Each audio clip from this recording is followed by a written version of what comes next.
Salut la compagnie, c'est Jules Melon et aujourd'hui on se retrouve pour un nouveau podcast avec le grand retour de l'endimanché du ciné. Comment vas-tu Dimitri depuis tout ce temps, c'est-à-dire un peu plus d'une semaine? Ouais, voilà. Et oui, parce que, bon, voilà, notre cher Dimitri a pris une petite pause pendant les vacances, mais il revient parler cinéma avec nous pour un film sorti le 1er janvier dernier. Et oui, ça date, l'un des premiers films de l'année, donc, Les filles du Dr. March, Les filles du Dr. March, ou Little Women en VO, adaptation de... Bah oui, mais adaptation de ce roman, qui en français avait été traduit à l'époque par Les 4 filles du Dr. March. Là, c'est Les filles du Dr. March, voilà, réalisé par Greta Gerwig, dont c'est le 3e long métrage. Elle avait fait Lady Bird il y a quelques années, avec en actrice principale Saoirse Ronan, qui joue donc dans ce film aux côtés d'Emma Watson, de Florence Pugh, de Timothée Chalamet ou encore Laura Dern et Meryl Streep, pour ne citer que cela. Voilà, un casting assez, on va dire, riche en acteurs et actrices connus ou reconnus. Oui. Voilà. Et qui raconte donc l'histoire. Alors c'est très compliqué de faire un synopsis.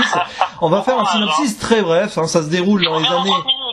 Ouais, non mais voilà, un petit synopsis très simple. Ça se passe dans les années 1860 en Nouvelle-Angleterre, donc aux États-Unis. Et le père d'une famille donc de 4 filles, etc. part pour la guerre de sécession évidemment.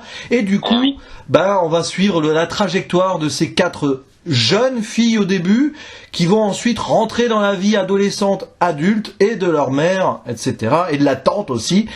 Tout ceci, on va dire, enrobé de quelques petites disputes, et avec la rencontre d'un voisin, le jeune Laurie, ou Teddy, selon, qui va, on va dire, faire changer un petit peu le rapport des sœurs entre elles, parce que notamment deux d'entre elles vont le convoiter, plus ou moins, bon bref. En gros, on a compris, c'est l'homme qui vient un petit peu saccager l'union féminine, c'est bon.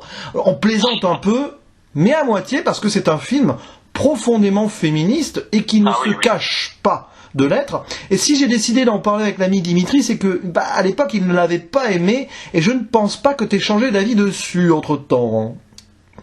Absolument pas. Déjà je l'ai pas revu. Oui, t'as même pas eu envie de le revoir. Non mais bon, oui. Mais je le reverrai un jour quand même. C'est pas un film que j'apprécie du tout. Ça j'ai pas changé ma vision dessus. C'est un film qui joue sur sa musique pour essayer de s'en sortir tant bien que mal. Parce que c'est vrai que la musique est pas mal, mais elle est strictement rabâchée systématiquement et ça en devient lourd. C'est un film, sans avoir lu le roman, je peux vous le dire, c'est qu'on a l'impression qu'ils reprennent toutes les lignes à la lettre. C'est vraiment ça dans l'idée.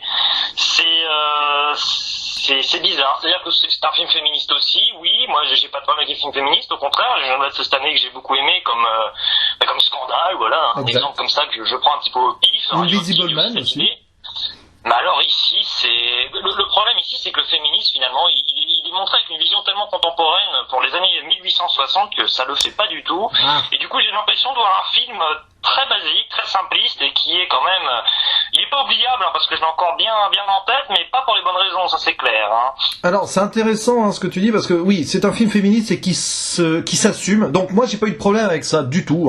C'est bon, le cahier des charges, on peut en parler de ça, mais là ça passe avec l'ensemble. Après, moi ce qui m'a dérangé, alors c'est un film que j'ai apprécié moyennement, sans en dire plus pour l'instant. Mais ce qui m'a dérangé, c'est pas l'histoire en tant que telle, c'est les longueurs et le côté, on va dire, il y a une forme de classicisme qui rend pas l'ensemble très très fun. Alors vous allez me dire, oui mais c'est pas forcément fait pour être fun, bon, je sais pas, mais pas très attractif disons. Une fois que t'as englouti les 2 heures et quelques de film, je sais plus combien de temps il dure, t'as quand même, t'as senti le temps passer, malgré les bonnes idées, il y a des bonnes, il y a des mises en scène intéressantes quand même. Des bonnes idées quand même. Et quelques actrices qui sont pas mal. Alors, je vais citer Saoirse Ronan, qui crève l'écran, qui joue le rôle de Jo qui est une écrivain, et c'est d'ailleurs sur elle que le film s'ouvre, avec une très belle scène, où on voit donc une femme, de dos à la caméra, face à une porte close, close et qui va rentrer dans un monde qui n'était pas fait pour les femmes à l'époque, c'est-à-dire la création artistique. Et voilà, et là on sent du coup l'entrée dans la possibilité d'avoir une vie active et civile et donc artistique à l'égal des hommes. Et c'est ce que ce film veut dire. Après tout ce qui est cette histoire d'amour plus ou moins avec Laurie, les bisbilles avec sa petite sœur qui s'appelle Amy, jouée par une Florence Pugh plus gamine que jamais. Bon, elle en fait peut-être un peu trop, mais bon, c'est ce qu'on a dit. Elle a divisé son âge par 3 d'ailleurs là. Ouais, bon. J'ai préféré Florence Pugh dans Midsommar, je vous l'avoue quand même. Mais moi aussi. Voilà. Et Emma Watson qui, bon, joue en fait. Alors c'est ça qui est terrible, c'est à l'époque on avait traduit le roman par les 4 filles du Docteur March en français. Là c'est les filles du Docteur March et tu peux comprendre pourquoi, parce que on va pas se concentrer vraiment sur les 4 filles, c'est plutôt 2 d'entre elles et les 2 autres. On parlait de personnages fonction tout à l'heure avant d'enregistrer ce podcast. Oui, c'est un peu ça. C'est un peu ça, et c'est marrant que t'en parles aussi, parce que finalement, moi je me rappelle très bien, ce que j'avais trouvé, sur le coup, être une bonne idée avec ce film, c'était que les personnages, finalement, étaient bien distincts, si tu veux. Tu sais, on pouvait pas, voilà, parce que quand t'as 4 personnages, voilà, qui font un peu les gamines systématiquement, qui ont juste un trait caractéristique rapidos, des fois on peut un peu les confondre, mais là c'est pas vraiment le cas, au contraire, mais tu sens que ça va pas très loin, parce que sinon, à un moment, on va un peu pédaler dans la semoule. Mais je sais pas, tu parles d'un film fun, moi je trouve pas le film fun du tout, parce que justement, je trouve que le film... Non. Attention Dimitri, je trouvais que le film manquait de fun, justement. Ah, manquait, excuse-moi. Ah oui. Ah bah justement. Ah oui, non, mais c'est pas... Oui, d'accord, parce que je trouve ça bizarre, c'est pour ça. Bon, excuse-moi, alors oui, faut savoir que je n'écoute jamais quand je suis invité sur un podcast. C'est la première fois que ça arrive. Je comprends mieux alors, parce que... Mais bon, après, du coup, je m'y tais. Non, mais par contre, oui, je sais pas, les personnages, finalement... C'est ça, c'est bon, finalement il y a 4 personnages, mais c'est vrai que tu parles de personnage fonction, mais le problème c'est quand même le personnage principal devient un peu fonction et que le film te le placarde un peu au mur et que c'est quand même très explicite. Ça a le don d'être un petit peu lourd à la force. Mais après j'aime beaucoup aussi le début, le premier plan est le plus splendide du film. Pareil, c'est comme assez classique pour l'idée, mais franchement, moi je m'attendais à voir un film du coup, voilà, on me propose 50 minutes, je me dis on va voir un film un peu naturaliste, ça va être très pictural, ça va être très agréable. On nous fait du plagiat de Midsommar à un moment, c'est ridicule, quoi, c'est vraiment affligeant, je suis désolé. Alors, le fait est que c'est un film avec des beaux costumes, bonne reconstitution, ça y a pas de problème, des beaux plans dans la nature à un moment, voilà. Mais, alors, je sais pas, parce que j'ai un peu l'impression qu'il a pour moi le fessier entre 2 chaises, c'est qu'il veut montrer une époque, avec ce côté classicisme et tout, voilà, tout en essayant de moderniser le message à fond. Ah mais c'est ça.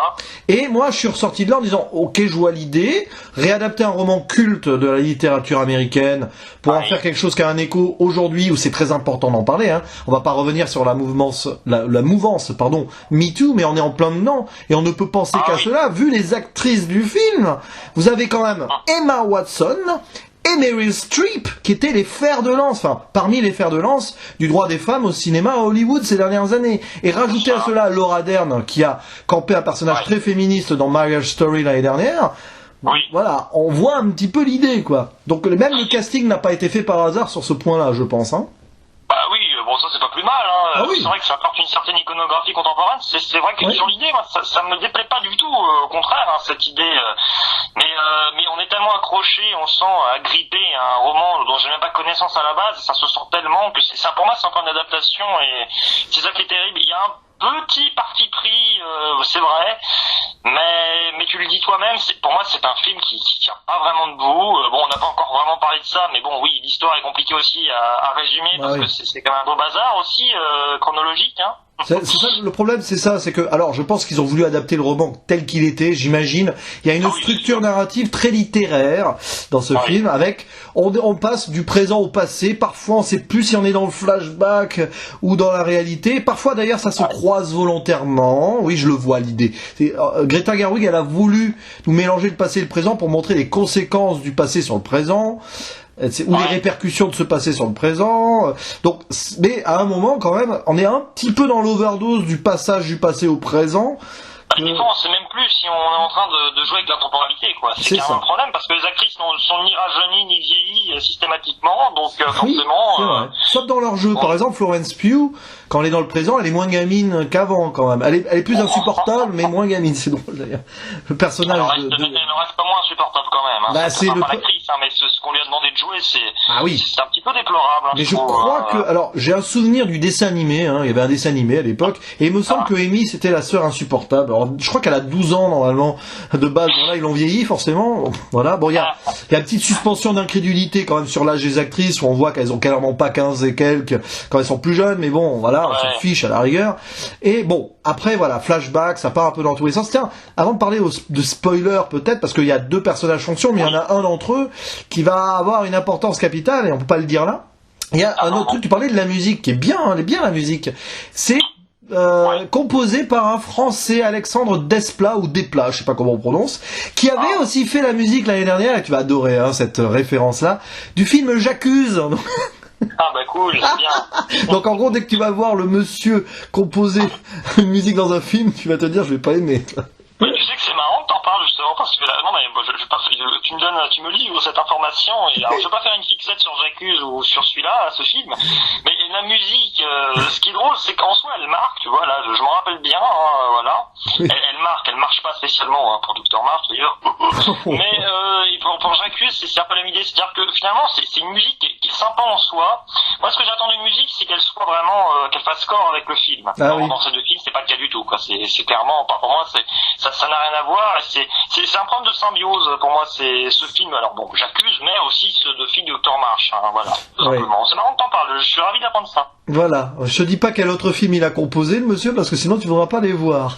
Et du coup... Je n'en dis rien. Et du coup, puisqu'on va quand même parler des personnages fonctions, alors pour faire simple, quand même avant les spoilers, oui, bon, ça on peut le dire. Il y a Meg, donc est jouée par Emma Watson, qui va se marier. Et en gros, sa fonction c'est de se marier. Bon, ok, pourquoi pas. C'est montrer la transition entre l'âge enfant et l'âge adulte, quoi. Et puis vous avez Beth qui tombe malade plus jeune. Voilà. Bon, après, il se passe des choses là-dessus. Et donc spoiler quand même. Voilà. Spoiler. Oui. Ou non? Oui, si, spoiler. Alors, spoiler, tout va changer quand, en fait, la petite sœur retombe malade parce qu'elle a un problème qui fait que la maladie revient. Et donc, c'est ça qui va faire revenir Joe dans le cocon familial. Et alors, pendant ce temps, Amy, elle est à Paris et elle est en train d'être très proche d'un garçon qui était amoureux de sa grande sœur. Et on voit bien que la bisbille entre les deux sœurs, c'est à cause de ce garçon-là. Voilà, le verre est dans le fruit, on l'a dit en introduction, c'est un peu ça. Et puis la petite sœur Beth va finir par mourir. Donc est-ce que ça va rassembler les sœurs à nouveau? Oui et non en fait, c'est ça qui est bizarre. C'est que à la fin du film, on se concentre pas sur la réunion d'avant. Voilà, la famille et la nostalgie, c'est une chose, mais on va pas revenir en arrière. C'est un film qui va continuellement en avant. Et du coup, Joe va devenir écrivain vraiment. Et elle écrit, et c'est ça qui est drôle, le livre Little Women, donc le livre écrit à l'époque par Louisa May Alcott. Ça pourrait être donc une sorte d'autobiographie, ce livre, je ne sais pas.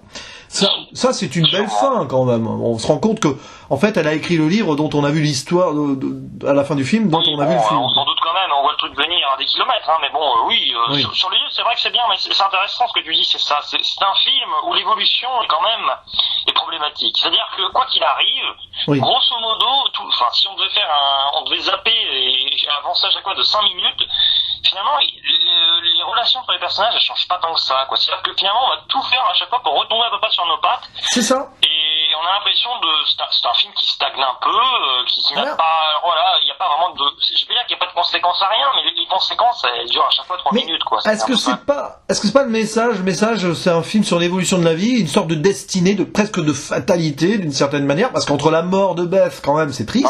Le mariage, elle va quand même se marier avec le précepteur du voisin. Bon, c'est un peu le bazar là-dessus, quand même, pourquoi pas. Et Joe, qui doit devenir écrivain, va devenir écrivain. Finalement, chacune a son destin tracé et va au bout. Il y a que Amy, à la rigueur, on sait pas trop ce qu'elle veut, ce qu'elle va avoir. Bon, ça peut, voilà. Et puis alors, c'est très drôle parce que tout ceci est renforcé par le personnage de la tante, que t'appelles Palpatine, toi, Meryl Streep. Ah oui, elle a des intonations de Palpatine, je suis désolé. Et puis non mais c'est le personnage méchant pour rien, quoi.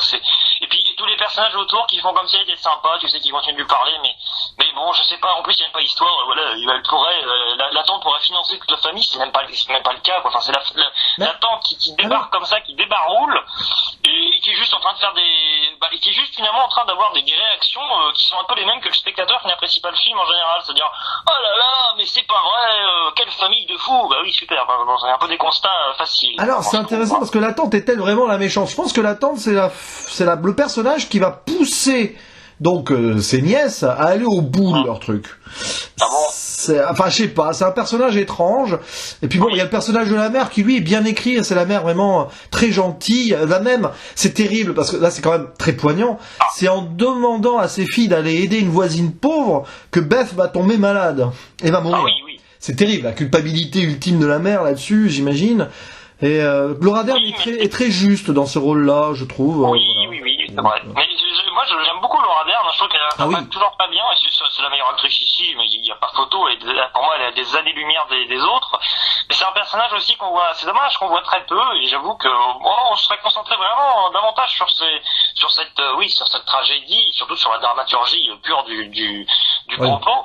Ça m'aurait vraiment davantage marqué. Et je le sens. C'est aussi pour ça que je peux montrer aussi très dur avec le film. C'est parce que je sens qu'il y a quand même quelque chose à creuser à la base et que le film a pris un raccourci, quoi. Il a pris une passerelle pour moi qui n'est pas à la hauteur, en tout cas, de ce que le message global est censé supposer véhiculer, quoi. Pour moi, c'est un peu l'idée, quoi. Et puis dans ce film choral, il y a d'autres personnages intéressants, ou moins, ça dépend. Il y a le personnage du père, mais qui est volontairement effacé, joué d'ailleurs au passage par Bob Odenkirk, que vous pouvez apprécier dans la série Better Call Saul, là qui vient de se finir, la saison 5 vient de se finir sur Netflix. Belle saison d'ailleurs au passage. Et il y a Louis Garrel qui joue ce professeur. Donc, alors Louis Garrel est un acteur français, qui joue le professeur de Joe, celui qui a peut-être donné confiance à Joe, mais qui va aussi lui donner des critiques bien directes. Personnage intéressant, mais pas assez creusé à mon goût, malheureusement. Voilà, ça je le dis. Mais c'est marrant que tu parles de critique, justement, parce que j'y reviens au début. Et pour moi, c'est aussi peut-être la scène qui me plaît le plus. En début de film, dans les 10, 15 premières minutes, je me rappelle très bien, il y a justement, comme tu dis, Joe qui est en train de montrer qui supporte pas, on va dire, les mauvaises critiques. Oui. Et il y a un dialogue qui est super. Moi, j'ai adoré ce dialogue, j'avoue, en gros, alors je sais plus exactement, mais elle lui dit, moi je suis un artiste, tu n'es qu'un critique, même si tu n'as pas aimé, on t'aura oublié plus tard. Et c'est drôle parce que moi, je viens pas au cinéma, en tant que critique, je viens en tant que spectateur, parce que je suis content de voir un film, critique vient après ou non en fonction, c'est pas systématique. Et ce qui est drôle, c'est que je l'ai vraiment pris la remarque pour moi, tu vois, ça m'a fait marrer parce que tu vois, d'un coup je me suis dit, c'est drôle parce que c'est vrai que quand on se met à la place du personnage là qui vient de se prendre un gros racrevé à la figure, c'est poignant, je trouve, on est dans le film et on s'identifie vraiment à une situation. Donc je trouve que cette scène, elle a été concoctée pour les personnes qui aiment le cinéma, ça se sent, et c'est vraiment une très belle scène. Et c'est là que j'ai pensé, bête et idiot comme je le fus, que ça pourrait être un bon film. Bah oui, mais c'est parce que le film n'est pas allé dans une direction où il aurait peut-être pu offrir plus de richesse au-delà même de son sujet. Bon, après, c'était déjà assez compliqué, il y a tellement de personnages à gérer, et puis je pense le cahier des charges de l'adaptation du roman qui a été suivi peut-être trop à la lettre aussi, je ne sais pas, j'en sais rien, là on parle en profane. Non mais attention, on n'en sait rien parce qu'on l'a pas lu, mais moi c'est l'impression que j'en ai, et c'est aussi, tu sais, dans les dialogues, des fois on sent que pour moi il y a t'as bien ce terme, il y a une dichotomie entre, pour moi, le rendu visuel et puis même le film en soi, et les dialogues, parce qu'on n'a pas des fois l'impression que les dialogues sont tellement plus travaillés que le reste, que ça peut pas être propre au film à la base, ça paraît trop bizarre, quoi, tu vois. Ça fait trop littéraire par moment. Bon, voilà. Alors c'est marrant parce que c'est ça où le film aussi a ce problème-là pour moi, c'est qu'il est un peu, donc je parlais de fessier entre les deux chaises, c'est entre le côté classicisme et moderne actuel, mais dans sa forme pure, on reste dans une sorte de classicisme. Enfin, tu vois ce que je veux dire, quoi. Donc, oui, mais je vois l'idée. Le problème, c'est que justement, on combine un peu, on fait une petite salade composée bizarre, et puis le rendu est quand même, bon, on est toujours à la partie spoiler, donc je peux me lâcher. Mais l'idée, c'est ça, c'est que, alors il y a une fille, il y a l'une des sœurs qui est soi-disant amoureuse du type, donc Laurie qui va faire après, le mariage pour l'amour. Tu vas avoir la sœur qui débarque, exactement la même situation. Je t'aime aussi, mais à un moment, faut arrêter parce que c'est pas possible, quoi. Il y a des manques. Je sais pas si le bouquin est... En bouquin, ça passe mieux, hein, c'est clair. Hein. J'ai pas lu le livre, encore une fois. On a l'impression qu'on a lu le bouquin juste avant, tu sais. mais honnêtement, moi j'ai envie de dire quelque chose quand même. Je sais pas ce que tu vas me rejoindre là-dessus. Mais dans un livre, que ce soit un petit peu le bazar, entre guillemets, chronologiquement, c'est pas si gênant. Parce que finalement, on peut stopper la lecture quand on veut. On réfléchit. Un film, par définition, on essaye quand même de le voir entièrement. Et voilà, on va pas couper toutes les 3 minutes. Et on va se questionner à la fin, tu vois, sur un ensemble. On va pas se questionner vraiment toujours par pastiche. En plus, le film n'est pas du tout là-dessus, c'est pas des scénettes non plus, donc ça va pas. Donc finalement, je trouve que sur la forme, c'est là qui se plante, c'est pas sur le fond. C'est ça, hein, pour moi. C'est ça, exactement. D'où la difficulté d'adapter un roman. Quand on veut trop être proche, voilà ce que ça peut donner, peut-être, hein, on imagine, hein, en tout cas c'est l'impression qu'on a. Et quand on veut prendre trop de liberté, les gens vont critiquer en disant « Oui, mais c'est pas du tout comme l'œuvre, etc. » Je rappelle quand même que l'un des grands films de Stanley Kubrick, prononçons-le bien, Shining a été très critiqué par Stephen King lui-même parce que il prenait trop de liberté sur le roman. Donc voilà, de toute façon, c'est un problème. Quand vous voulez adapter un livre en film, vous ne contenterez jamais tout le monde. Au contraire, vous aurez plus de gens pas contents que l'inverse. Voilà. Disons qu'il faut une petite prise de recul, mais la prise de recul, on va dire qu'elle est à moitié amorcée. C'est le problème, c'est ce que tu dis. C'est un film vraiment, moi je le trouve, enfin je veux pas être méchant, hein, mais je le trouve très problématique ce film quand même. Hein. Alors du coup, est-ce qu'on sort des spoilers ? Oui, on va sortir des spoilers. C'est ton podcast. Voilà, mais on sort des spoilers, oui, donc pour ceux qui reviennent là, la question de l'adaptation. D'ailleurs, n'hésitez pas en commentaire à dire ce que vous pensez des adaptations de romans en film. Est-ce que c'est toujours de toute façon destiné à ne pas contenter la majorité ? Moi je pense que oui, justement, mais ça méritera un débat un jour. Sinon, il nous reste plus qu'à nous donner les notes. Alors toi, les notes, t'avais mis 3 sur 10 à l'époque. Est-ce que tu as changé d'avis avec le recul, en moins ou en plus ? Non, je change pas, je reste sur mon 3. J'avais dit avec beaucoup de générosité, bon quand même maintenant je dis un 3 bien affirmé. Oui. C'est vraiment, voilà, bon je sais pas, moi j'ai un problème avec ce film, je le sais, j'arrête pas de le répéter, je me montre très barbare, mais je sais pas. Il y a quelque chose qui me bloque avec ce film, je le réessayerai, mais il y a des films, même si on les aime pas, on peut aimer aussi des passages, il y a des films que j'aime encore moins que celui-ci, mais je vais pas dire que j'ai du mépris pour un film, non, ça ne voudrait rien dire, mais j'ai quand même des fois une certaine tendresse, et là la tendresse elle est clairement pas là, et pourtant le film a quand même tout pour me plaire sur le papier, mais et puis les acteurs actrices, j'ai rien contre elles et eux, hein, systématiquement non plus, hein. Je suis pas un grand fan d'Emma Watson par exemple, bon Florence Pugh ça passe à peu près, mais là c'est surtout, on l'a peut-être pas trop précisé, mais c'est une direction d'acteur pour moi qui est un petit peu, une actrice qui est un petit peu chaotique, voilà. Mais bon, je sais pas, après il y a un truc il faut pas, je spoil pas, attention, je vais pas faire la même erreur que la dernière fois, parce que voilà, là mon erreur cette fois-ci c'est de ne pas t'écouter, mais là ce qui est pas mal quand même, c'est que il y a beaucoup de sous-entendus. C'est dans les sous-entendus, par rapport à l'absence d'un personnage très spécifique, que finalement le film se montre le plus malin. C'est finalement dans ce qu'il ne montre pas. Oui, c'est vrai, c'est intéressant. Bon, moi du coup, je suis resté à 6 sur 10 parce que c'est dommage parce que ça c'est le genre de film j'aurais pu mettre plus si j'étais vraiment rentré dans l'ensemble. J'ai aussi quelque chose qui a bloqué, mais c'est le côté trop bazardé, ou pas bazardé mais brouillon, voilà, de la narration en mode flashback un peu, on sait plus trop, alors je vois l'idée trop proche peut-être d'une narration littéraire, et certains trucs qui ne sont pas suffisamment creusés, même si le message d'ensemble est intéressant. C'est un film sur la libération de la femme, c'est très important et surtout très intéressant de voir les bases de la libération de la femme, parce que c'est vraiment une époque où ça commençait vraiment à venir, et c'est peut-être aussi une inspiration, hein. Louisa May Alcott fait partie de ces auteurs qui ont inspiré, donc c'est intéressant. On peut citer d'autres, les Simone de Beauvoir, Kate Chopin, etc. Donc c'est intéressant de témoigner là-dessus, et le film le fait bien, c'est un film féministe sérieux et intelligent, donc à la rigueur oui, mais malheureusement après l'ensemble, on n'est pas rentré dedans complètement, toi encore moins que moi, et c'est pas bien grave, on redonnera... Je comprends parfaitement ton ressenti. Hein. On redonnera une chance à ce film de toute façon un jour. D'ailleurs, vous, dans les commentaires, n'hésitez pas à dire si vous l'avez vu, si oui ou non vous l'avez aimé, si vous comptez le voir un jour, et pensez aussi ce petit message sur l'adaptation littéraire en film. Est-ce que c'est facile ou pas facile ? C'est toujours compliqué, de contenter tout le monde. En tout cas, merci beaucoup, mon cher ami. C'est moi qui te remercie, c'est moi qui suis invité, je remercie. Voilà, en plus, on n'avait pas prévu ce podcast, on l'a fait comme ça, à la volée. Sur un coup de tête, hein, c'est sûr. Exactement, c'est toujours comme ça, d'ailleurs, que ça sort le mieux. Il nous reste plus qu'à dire, comme d'habitude, le fameux à la prochaine. Ciao. Alors, ça marche ou ça marche pas? Ça marche pas. Oh. Salut la compagnie, c'est Gilles Melon et aujourd'hui on se retrouve pour un nouveau podcast avec le grand retour de l'endimanché du ciné. Comment vas-tu, Dimitri? Non, il va pas bien.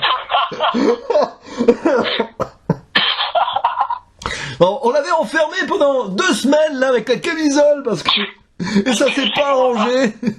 Délivré. Délivré.